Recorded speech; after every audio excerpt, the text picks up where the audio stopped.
नमस्कार, चार बड़ी खबरों में आपका स्वागत है। मैं हूं आपके साथ तरुणा। आज की पहली खबर में हम बात करेंगे दिल्ली की मुख्यमंत्री रेखा गुप्ता ने बजट सत्र को लेकर प्रेस कॉन्फ्रेंस की। इस दौरान उन्होंने बताया कि दिल्ली में 24 मार्च से 26 मार्च के बीच बजट सत्र होगा। सीएम रेखा ने कहा कि ये विकसित दिल्ली का बजट है। दूसरी बड़ी खबर, बिहार के उप मुख्यमंत्री सम्राट चौधरी ने सोमवार को विधानसभा में बजट पेश किया।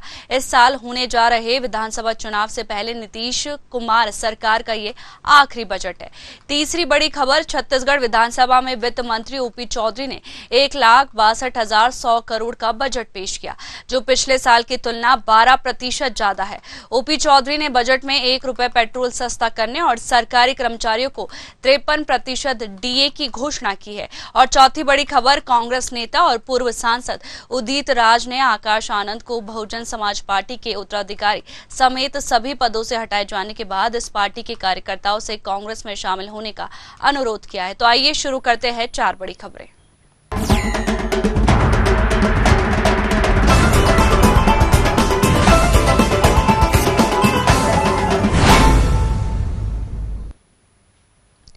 दिल्ली की मुख्यमंत्री रेखा गुप्ता ने सोमवार को बजट सत्र को लेकर प्रेस कॉन्फ्रेंस की। इस दौरान उन्होंने बताया कि दिल्ली में 24 मार्च से 26 मार्च के बीच बजट सत्र होगा।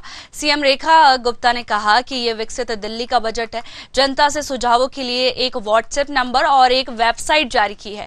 दिल्ली का कोई भी व्यक्ति सुझाव भी दे सकता है। प्रेस कॉन्फ्रेंस के दौरान सीएम रेखा गुप्ता ने कहा, हमारा प्रयास होगा कि ये बजट जनता का बजट होगा। ये बजट दिल्ली का विकसित बजट होगा और साथ ही इस बजट में सभी वर्ग को ध्यान में रखा गया है। दिल्ली की आवश्यकताओं को ध्यान में रखकर बजट तैयार किया जाए, इसके लिए अधिकारियों को निर्देश दिया गया है। उन्होंने कहा, जनता से सुझाव के लिए एक वेबसाइट सार्वजनिक की गई है। साथ ही एक नंबर व्हाट्सएप भी जारी किया गया है, जिस पर दिल्ली के लोग सुझाव दे सके। 5 मार्च को विधानसभा में महिलाओं से सुझाव लिया जाएगा और 6 मार्च को व्यापारियों से विधानसभा में सुझाव लिया जाएगा। फिर हमारी सरकार के मंत्री जनता के बीच में जाएंगे और उनसे सुझाव लेने ताकि दिल्ली को विकास के पथ पर लाया जाए। वहीं इस खबर पर ज्यादा चर्चा के लिए हमारे साथ राजनीतिक विश्लेषक मनीष अग्रवाल जी जुड़ गए। मनीष जी, आपका बहुत बहुत स्वागत है न्यूज आवर पर। रेखा गुप्ता ने प्रेस कॉन्फ्रेंस कर बजट को लेकर चर्चा की और साथ ही उन्होंने कहा है कि इस बार का जो बजट होगा वो दिल्ली को विकसित करने वाला बजट होगा। इसको लेकर आप क्या कहेंगे? दिल्ली की सरकार पे बहुत बड़ी जिम्मेदारी है, क्योंकि लगता है पिछले कुछ बजट के बाद दिल्ली इस बार राजकोषीय घाटे के दौर से गुजर रही है और भाजपा की सरकार को जो भूतपूर्व बहुमत मिला है उसको भी उन्हें जस्टिफाई कर रहा है। तो उन्हें लोगों की अपेक्षाओं पर भी खरा उतरना है और अपने फंड की व्यवस्था को भी देखना है कि कैसे वो दिल्ली की प्रगति की तरफ दिल्ली को ले जाएंगे। क्योंकि जो मुख्य मुद्दे उन्होंने बोले थे, उन्हें पॉल्यूशन के लिए इसमें कुछ प्लानिंग करके देना होगा। यमुना की सफाई पे कार्रवाई शुरू हो गई है। महिलाओं को जो 2,500 महीने की किस्त देनी है उसकी भी इस बजट में प्रोविजनिंग करनी होगी, क्योंकि ऐसा कहा जा रहा है 8 मार्च को महिला दिवस पे इस योजना की घोषणा करी जाएगी। तो जब बजट आएगा मार्च के लास्ट में तो उसमें उसके बजट की भी प्रोविजनिंग करनी होगी, जिससे कि उसका डिस्बर्समेंट शुरू हो जाए। तो दिल्ली के सरकार पे इस बार अपेक्षाएं भी ज्यादा है और जिम्मेदारियां भी बहुत ज्यादा है। जी, जो दिल्ली के अंदर मंत्री है वो जनता से मिलेंगे और साथ ही उनके सुझाव भी लेंगे कि जनता क्या चाहती है, क्या इस बार के बजट में होना चाहिए, उसी को लेकर भी चर्चा करेंगे। दिल्ली की सरकार से जनता क्या चाहती है, जनता ने अपने मताधिकार का प्रयोग करके बता दिया है। दिल्ली की सरकार ने जो उन्हें अपने घोषणा पत्र में प्रॉमिस करे थे उनको जमीन पे कैसे उतारना होगा, इसका रोड मैप उन्हें इस बजट के थ्रू देना होगा कि अगले 5 सालों में कैसे वो उन घोषणाओं को जमीन पर उतारेंगे।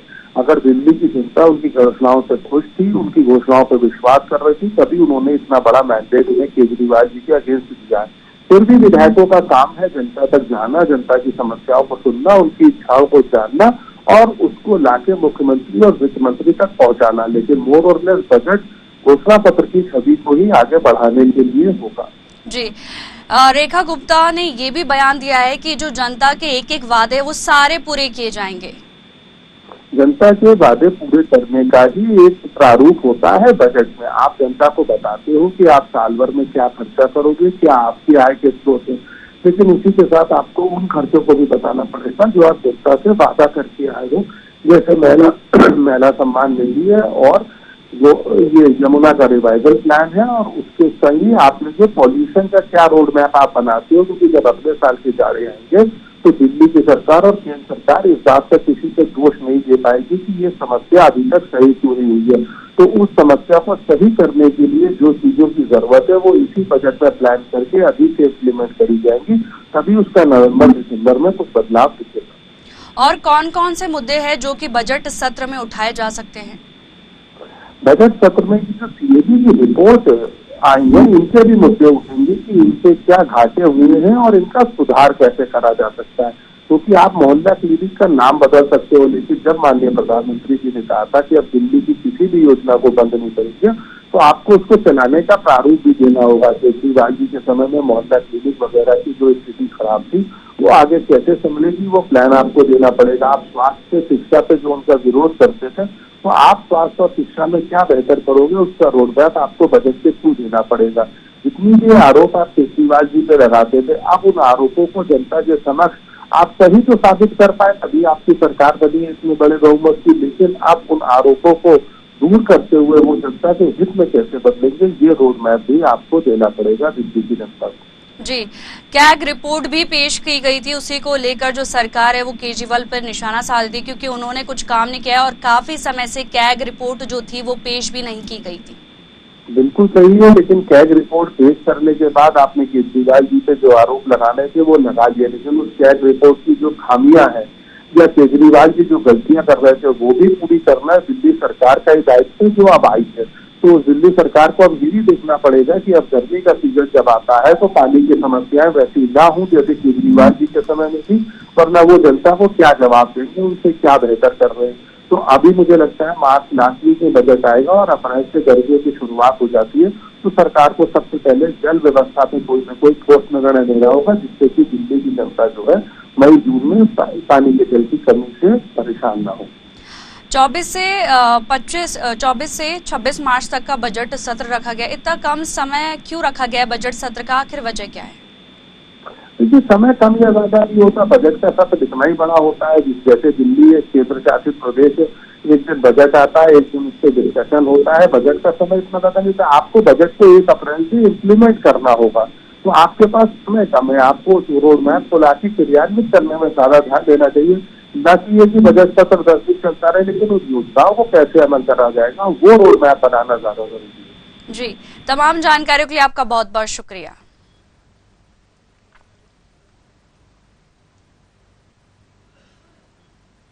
बिहार के उप मुख्यमंत्री सम्राट चौधरी ने सोमवार को विधानसभा में बजट पेश किया और इस साल होने जा रहे विधानसभा चुनाव से पहले नीतीश कुमार सरकार का यह आखिरी बजट है।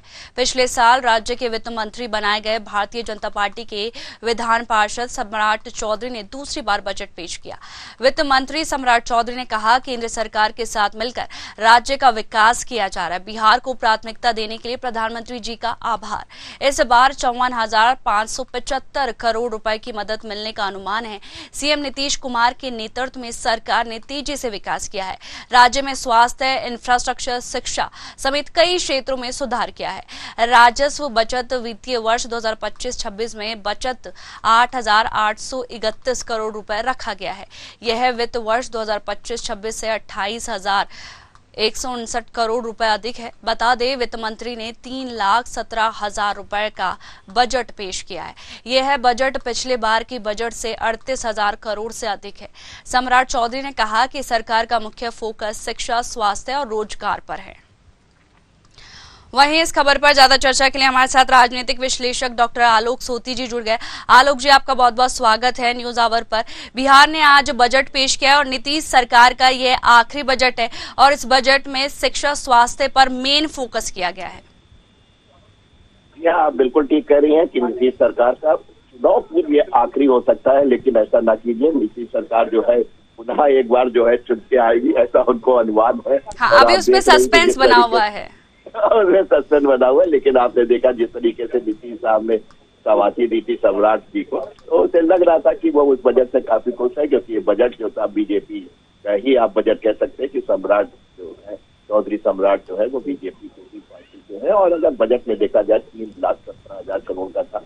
अगर देखा जाए तो राजस्व की प्राप्ति होनी है करीब 2,30,000 हजार की, इसका मतलब 1 लाख करोड़ का जो है डिफिसिट है, जिसको कि आपने देखा है कि विशेष पैकेज द्वारा मोदी सरकार के द्वारा बिहार को देना है, क्योंकि अब बिहार में इस साल इलेक्शन होने हैं, बहुत ही इंपॉर्टेंट है। आप देख रहे हैं जिस तरीके से बीजेपी के वहां पे बढ़ते कदम है, और आपने विशेष तौर से देखा जिस तरीके से बिहार जो है वो शिक्षा पे प्रधान देश कह सकते हैं। तो करीब 61,000 करोड़ रुपए का जो आवंटन हुआ है वो शिक्षा पे हुआ है। जो छात्रवृत्ति है उसको स्वीकृति की जा रही है, तमाम आवास किधर है आदि इत्यादि बात हो रही है। उसके बाद स्वास्थ्य रुपए का आवंटन हुआ है, और साथ में आप देख रहे हैं पीसी मॉडल भी लगाया जा रहे हैं, जिसमें विशेष रूप से आप देखेंगे कि जो डेंटल्स है, डेंटल कॉलेज को पहले खोला जा रहा है प्राइवेट सेक्टर में, और धीरे धीरे जो है आप देखेंगे कि जो मेडिकल कॉलेज है वो भी आप में आ जाएंगे।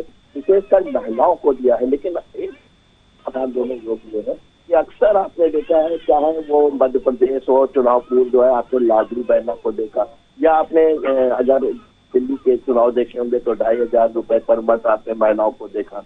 इस तरीके का आपने झारखंड में भी देखा, वहां पे भी महिलाओं को विशेष अनुदान पर मंथ दिया जा रहा है। लेकिन इस प्रकार की कोई भी योजना इस बजट में बिहार में नहीं दिखाई दी, जो हमारे लिए एक सरप्राइज एलिमेंट आप कह सकते हैं वो हमारे पास था।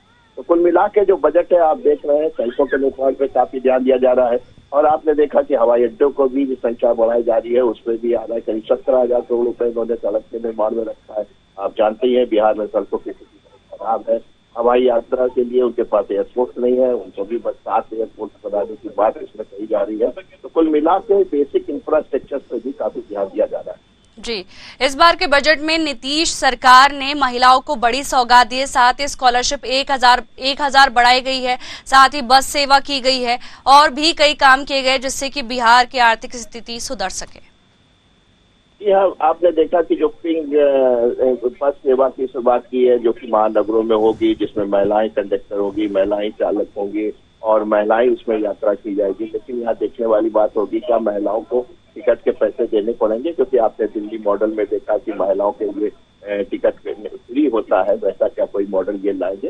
लेकिन ये है कि महिलाओं का सशक्तिकरण, विशेषकर उन्होंने कहा कि काफी महिलाएं जो है पुलिस में आ गई हैं, उनके लिए पुलिस थाने के आसपास जो है उनके लिए आवास है, जो कि अभी बन नहीं पा रहे हैं, तो सरकार उनको किराए पे लेगी और उसके बाद जो है उनको आवंटित करेगी। तो कुल मिला के 33% इस तरीके का तमाम स्कीमों में महिलाओं के लिए जो है आरक्षण किया जा रहा है। उसके बाद सामने आ रही है कि महिलाओं के लिए बहुत ही आगे है, क्योंकि 50% आप जानते हैं वोटर्स जो है महिलाएं होती है।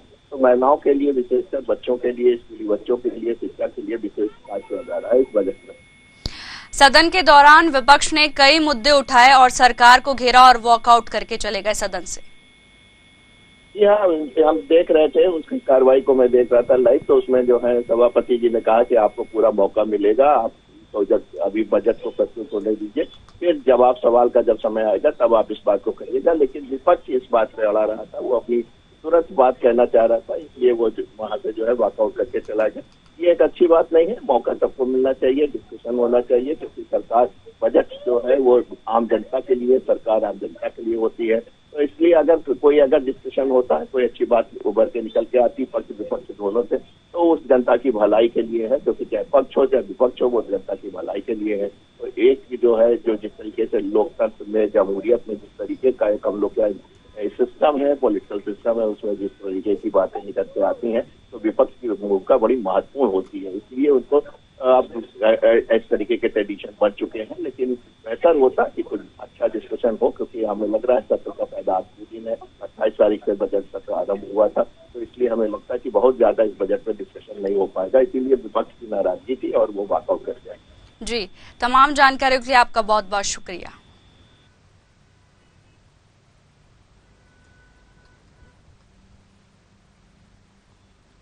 छत्तीसगढ़ विधानसभा में वित्त मंत्री ओपी चौधरी ने 1,62,100 करोड़ का बजट पेश किया, जो पिछले साल की तुलना 12% ज्यादा है। ओपी चौधरी ने बजट में 1 रुपए पेट्रोल सस्ता करने और सरकारी कर्मचारियों को 53% डीए की घोषणा की है।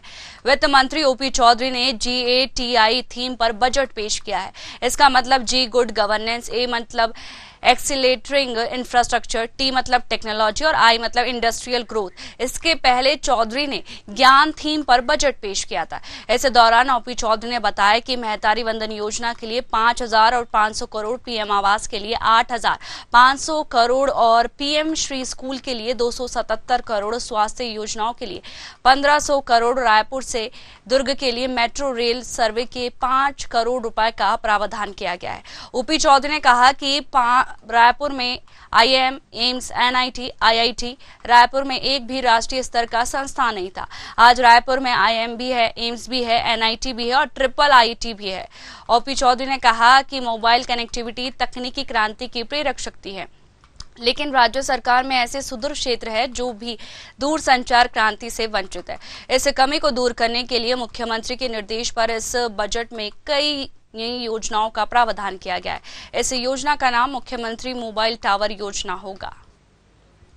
वहीं आपको बता दें कि ओपी चौधरी ने बजट पेश किया है और इस बजट में महिलाओं को बड़ी सौगात भी दी गई है। वहीं आपको बता दें कि इस पर ज्यादा चर्चा के लिए हमारे साथ रायपुर से संवाददाता प्रवीण मनहर जुड़ गए हैं। प्रवीण, आज विधानसभा के अंदर बजट पेश किया गया है और पिछली बार ज्ञान थीम पर बजट पेश किया गया था और इस बार के बजट में जीएटीआई थीम पर बजट पेश किया गया है।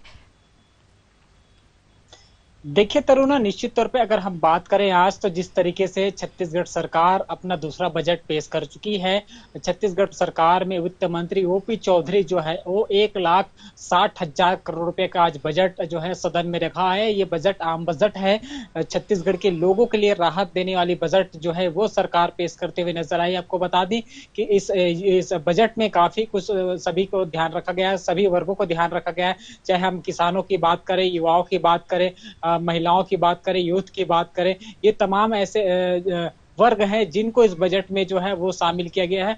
आपको बता दें कि जिस तरीके से इस बार 1,60,000 करोड़ रुपए का बजट वित्त मंत्री ओपी चौधरी ने जो पेश किया है वो लगभग पिछले बजट से लगभग 12% ज्यादा है। आपको बता दें कि इस बजट में काफी जो है वो सभी वर्गों को साधने का कोशिश किया गया है। सबसे पहले अगर हम बात करें प्रधानमंत्री आवास योजना, जो लगातार छत्तीसगढ़ में चर्चाओं पर रहता है, छत्तीसगढ़ सरकार अपने विधानसभा चुनाव में यह प्रधानमंत्री आवास योजना को जो है अहम मुद्दा बनाया था। इस योजना में अब जो है 8,500 करोड़ रुपए का जो है राशि वो है शामिल किया गया है। महतारी वंदन योजना की बात करें तो अब तक जिस तरीके से छत्तीसगढ़ के जो महिला है उसको प्रति महीने 1,000 के तौर पर दिया जाता था, जिसपे 3,000 करोड़ रुपए का जो राशि है वो शामिल किया गया था, लेकिन अब उसे बढ़ाकर 5,500 करोड़ यानी कि 5,500 करोड़ रुपए कर दिया गया है। तो कहीं ना कहीं ये खबर महिलाओं के लिए अच्छी है और महिलाओं को आने वाले समय में इसका फायदा मिलते हुए नजर आएगा। अगर हम पेट्रोल की बात करें तो छत्तीसगढ़ सरकार इस बजट में पेट्रोल को सस्ता करने का जो है वो जोड़ते हुए नजर आए हैं। 1 रुपया जो है वो प्रति लीटर पेट्रोल में सस्ता हुआ। वही अगर स्वास्थ्य की अगर हम बात करें तो स्वास्थ्य के क्षेत्रों में लगभग 1,500 करोड़ रुपया वित्त मंत्री ओपी चौधरी ने इस बजट में जो है शामिल किया गया है। साथ ही साथ रायपुर से दुर्ग के लिए मेट्रो जो ट्रेन चलने वाली है, जो मिनी मेट्रो है, उसके लिए सर्वे के लिए 5 करोड़ रुपए का जो है वो प्रावधान रखा गया है। कहीं ना कहीं निश्चित कि यह बजट सभी वर्गों को जो है वो साधने का कोशिश किया जा रहा है। अगर हम और बात करें तो जिस तरीके से अगर हम बात करें तो पीएम श्री स्कूल जो योजना है, पीएम श्री स्कूल योजना, उसके तहत लगभग 270 करोड़ रुपए की राशि इस बजट में शामिल किया गया है। साथ ही साथ अगर रायपुर में हम बात करें तो रायपुर में एम्स, एनआईटी, आईआईटी के तरफ राष्ट्रीय स्तर का संस्थान था, उसको अब आईआईएम के भी है, एम्स, आईआईटी के ट्रिपल आईआईटी। ओपी चौधरी ने कहा था कि मोबाइल कनेक्टिविटी के तहत काम किया जाएगा। साथ ही साथ अब ऐसे क्षेत्र जहां नेटवर्क नहीं है उसको लेकर जो है एक नई योजना चालू कर रही है, इसको बजट में शामिल किया गया है। इस योजना का नाम जो है मुख्यमंत्री मोबाइल टावर योजना दिया गया है। इस योजना के तहत ऐसे दूरस्थ क्षेत्रों में जो है टावर लगाए जाएंगे जहां मोबाइल कनेक्टिविटी नहीं है, नेटवर्क नहीं होता। ऐसे क्षेत्र हैं, चाहे वो बस्तर हो, चाहे सरगुजा हो, तमाम प्रदेश के ऐसे क्षेत्र जहां नेटवर्क इश्यू होता है, इसके माध्यम से वहां टावर लगाए जाएंगे। तो कहीं ना कहीं कहें तो इस तमाम जो बजट है उस पर सभी वर्गों को साधने को कोशिश जो है करते हुए नजर आए हैं। हालांकि इस बजट के बाद लगातार विपक्ष हमलावर होते हुए नजर आए। जिस तरीके से नेता प्रतिपक्ष डॉक्टर चरणदास महंत ने कहा कि यह शब्दों का माया जाल में जो है छत्तीसगढ़ के लोगों को फंसाया जा रहा है, न तो युवाओं के लिए कोई इसमें विशेषकर बजट में शामिल किया गया है, न तो रोजगारों के लिए, बेरोजगारों के लिए किसी प्रकार के कोई किया गया है, न तो गरीब वर्ग के जो मजदूर हैं उसको लेकर जो है इस बजट सत्र में किसी भी प्रकार के कोई जो है बजट में शामिल नहीं किया गया। प्रवीण, पूर्व सीएम भूपेश बघेल ने ये भी कहा है कि ये जो बजट है, जनता तो छोड़िए, भाजपा को भी समझ में नहीं आ रहा है कि क्या बजट पेश किया है।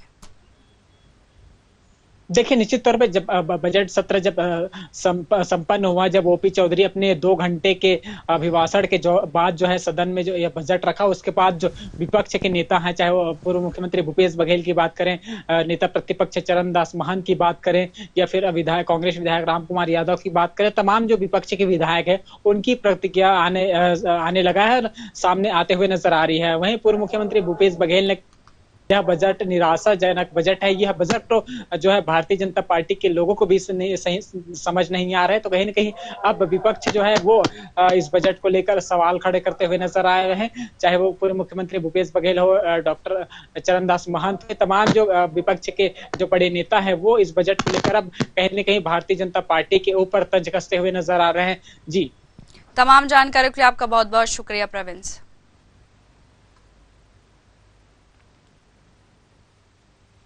कांग्रेस नेता और पूर्व सांसद उदित राज ने आकाश आनंद को बहुजन समाज पार्टी के उत्तराधिकारी समेत सभी पदों से हटाए जाने के बाद इस पार्टी के कार्यकर्ताओं से कांग्रेस में शामिल होने का अनुरोध किया है। बसपा की राष्ट्रीय अध्यक्ष मायावती की ओर से अपने भतीजे आकाश आनंद को पार्टी की सभी जिम्मेदारियों से मुक्त किए जाने के बाद कांग्रेस नेता उदित राज ने बसपा कार्यकर्ताओं से पार्टी में शामिल होने का आह्वान किया है। पूर्व सांसद ने मायावती की आलोचना करते हुए दावा किया कि उनके कार्यों से उनकी पार्टी का पतन हो रहा है। उन्होंने कहा, मायावती अपनी पार्टी को खत्म कर रही है और बसपा में दलितों या अन्य पिछड़ा वर्ग के लिए कोई मिशन नहीं बचा है। उदित राज का ये बयान 17 फरवरी के उस विवाद के बाद सामने आया जब उन्होंने मायावती पर बहुजन आंदोलन को कमजोर करने का आरोप लगाया था।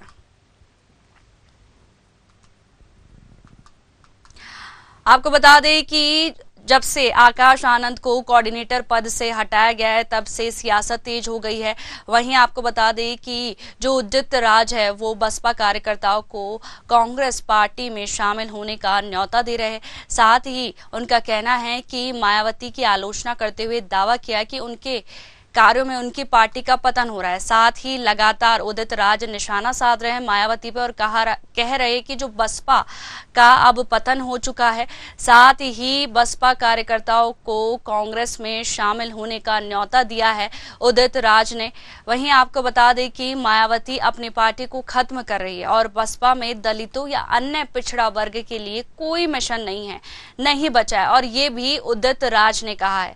और उदित राज का ये बयान उस विवाद के बाद सामने आया जब मायावती पर बहुजन आंदोलन को कमजोर करने का आरोप लगाया था।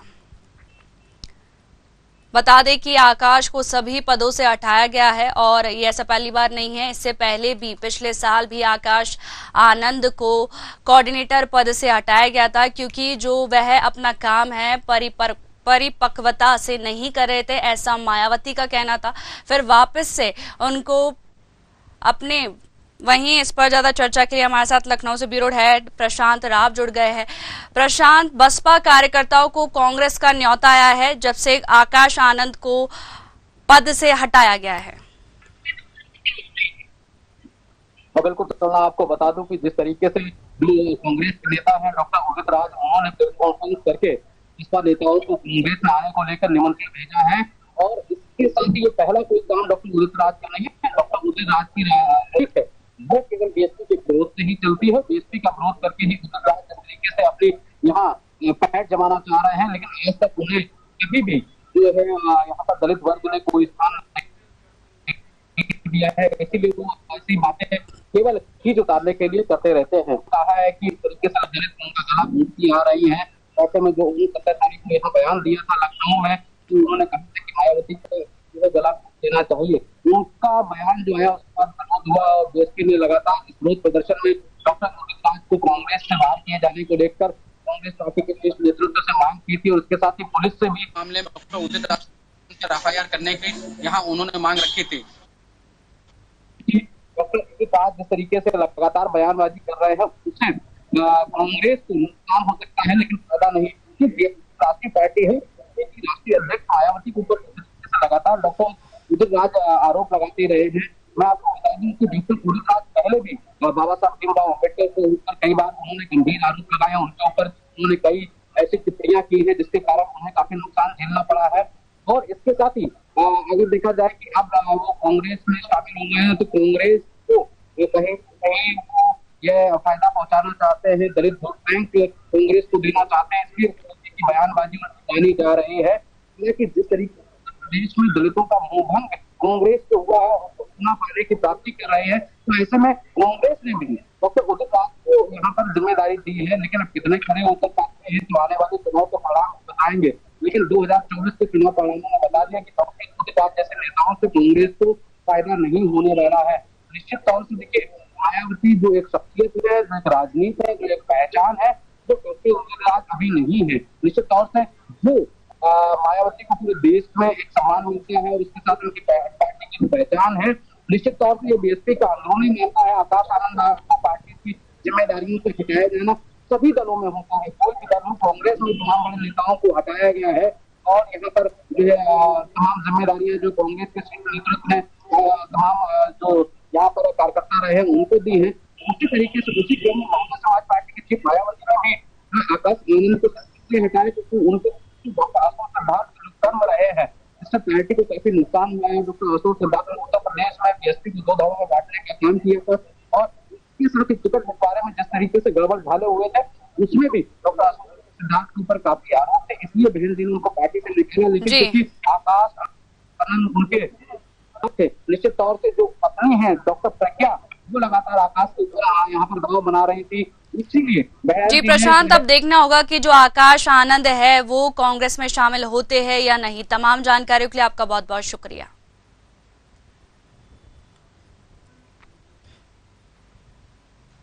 फिलहाल 4 बड़ी खबरों में इतना ही, मुझे दीजिए इजाजत, नमस्कार।